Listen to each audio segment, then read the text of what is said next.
ಎಲ್ಲ ದೇವಸ್ಥಾನ ರೌಂಡ್ ಹಾಕ್ಬಿಡೋಣ ಬಾ. ಬರೋದು ಬಂದಿದ್ದೀವಿ. ಪಾರ್ಕಿಂಗ್ ಸಿಗ್ಬೇಕು ಅದನ್ನ ಹೇಳ್ತಾ ಇದ್ದಾರೆ. ಎಲ್ಲಾನು ಹಾಕ್ಬಿಡು ನೀಟಾಗಿ, ಎಲ್ಲ ದೇವಸ್ಥಾನ ಒಂದು ಕಡೆಯಿಂದ ಸುತ್ತ ಹಾಕೊಂಡು ಹೋಗ್ಬಿಡ. ಪಾರ್ಕಿಂಗ್ ಜಾಗ ಸಿಕ್ಕಿದ್ರೆ ತಾನೇ ಅಲ್ಲಿ ಎಲ್ಲ ಫುಲ್ಲಾಗಿ ಹಾಕೊಂಡಿರ್ತಾರೆ, ಎಲ್ಲೂ ನಿಲ್ಸಕ್ಕೆ ಜಾಗ ಇರಲ್ಲ.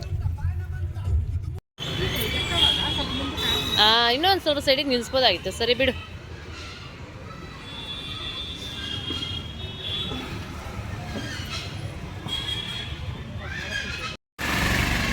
ಹೆಂಗ್ ಕಟ್ಟೋರು ನೋಡಮ್ಮ ಇದನ್ನ.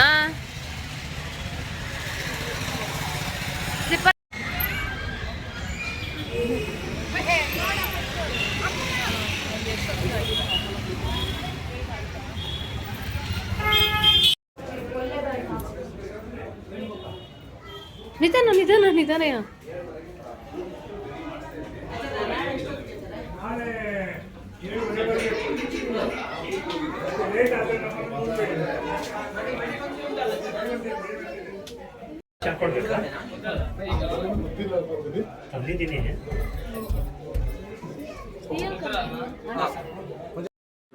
ಸೊ ಫ್ರೆಂಡ್ಸ್, ನಾವು ಬಂದಿದ್ದೀವಿ ಬೆಂಗಳೂರಿನಲ್ಲಿ ಗೋವರ್ಧನಗಿರಿ ದೇವಸ್ಥಾನಕ್ಕೆ. ತುಂಬ ಅಂದರೆ ತುಂಬಾ ಚೆನ್ನಾಗಿತ್ತು ದೇವಸ್ಥಾನ. ದೇವಸ್ಥಾನದ ವೈಬ್ರೇಷನ್ ಅಂತೂ ಸಕ್ಕದಾಗಿತ್ತು. ನಾನು ನಾವು ಎಷ್ಟೋ ದೂರ ಟ್ರಾವೆಲ್ ಮಾಡ್ಕೊಂಡು ಹೋಗಿ ಎಲ್ಲೆಲ್ಲೋ ಇರೋಂಥ ದೇವಸ್ಥಾನಗಳನ್ನ ಹುಡ್ಕೊಂಡು ಹೋಗ್ತೀವಿ. ಆದರೆ ನಾವು ಇರೋಂಥ ಕಡೆಯೇ ಬೆಂಗಳೂರಲ್ಲೇ ಇಷ್ಟು ಚೆನ್ನಾಗಿರೋ ದೇವಸ್ಥಾನಗಳಿದೆ ಅನ್ನೋದೇ ನನಗೆ ಗೊತ್ತಿರಲಿಲ್ಲ.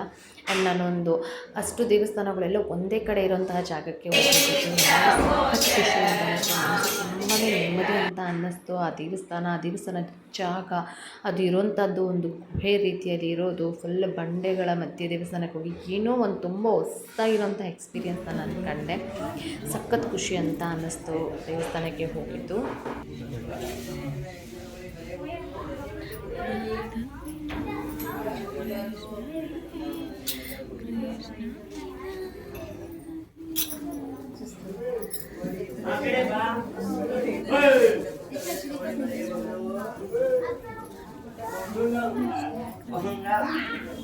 ಕೋಡಿಗೀತ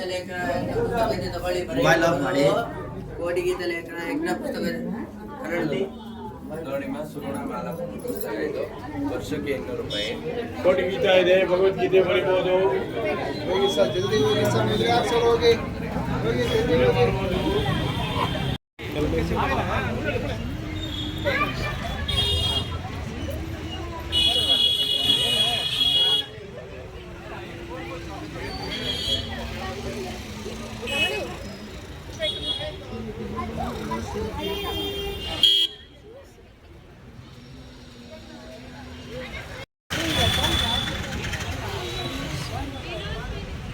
ಹೆಂಗಿತ್ತು ಮನೆ ದೇವಸ್ಥಾನ? ತುಂಬ ಚೆನ್ನಾಗಿತ್ತಲ್ಲ. ಅಯ್ಯೋ,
ಒಂದೇ ಕಡೆ ರಾಘವೇಂದ್ರ ಸ್ವಾಮಿ ದೇವರು, ಲಕ್ಷ್ಮೀ ವೆಂಕಟೇಶ್ವರ ಸ್ವಾಮಿ ದೇವರು, ದೊಡ್ಡ ಬಸವಣ್ಣ, ದೊಡ್ಡ ಗಣೇಶ, ಕೃಷ್ಣನ ದೇವಸ್ಥಾನ ಸಖತ್ತಾಗಿತ್ತು. ಒಂದು ಟೆಂಪಲ್ ಟೂರ್ ಆಯಿತು ನಮ್ಮದು. ಹಾಗೆ ಅಲ್ಲೇ ಇರೋಂತಹ ಮಾವಳಿ ಟಿಫಿನ್ ರೂಮಿಗೆ ಮಧ್ಯಾಹ್ನದ ಊಟ ಟೈಮ್ಗೆ ನಾವು ಹೋದ್ವಿ.